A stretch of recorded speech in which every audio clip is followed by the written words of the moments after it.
আমি সবাইকে একটু অনুরোধ করবো যে আমার নতুন দায়িত্ব, সবার আগে যদি আপনি দেশটার কথা চিন্তা করেন, বাংলাদেশ অ্যান্ড তারপর বাংলাদেশ টিম, তারপরে কিন্তু অনেক জিনিস ইজি হয়ে যাবে আমাদের জন্য। Think about now and tomorrow, so important.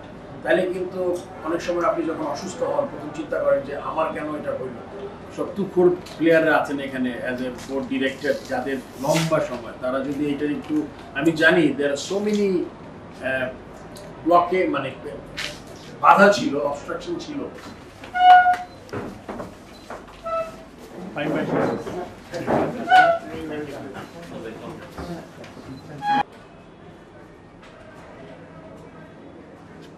প্রধান লক্ষ্য দেশের সম্মান বৃদ্ধি, উজ্জ্বল করা দেশের মুখ, প্লাস দ্য টিমকে একটা জায়গায় দেখতে চাই। তো সেক্ষেত্রে এটা তো একটা অনেক বড় একটা ব্যাপার, কীভাবে দেখবো। সো অনেক জায়গায় আমাদের কাজ করতে হবে। অনেক দিন ধরে কাজ হয়েছে, হয় নাই, অনেক কোশ্চেন আছে, বাট আমাদের প্রধানতম দায়িত্ব হচ্ছে আমার যে ক্রিকেটকে এগিয়ে নিয়ে যাওয়া, দেশকে এগিয়ে নিয়ে যাওয়া। এটা যদি আমরা মাথায় রাখি, বাংলাদেশ এবং বাংলাদেশ ক্রিকেট দল, তাহলে আমাদের কাজগুলো খুব সহজ হবে, আমাদের অন্যদিকে যদি আমরা ডাইভার্ট না হয়ে যাই।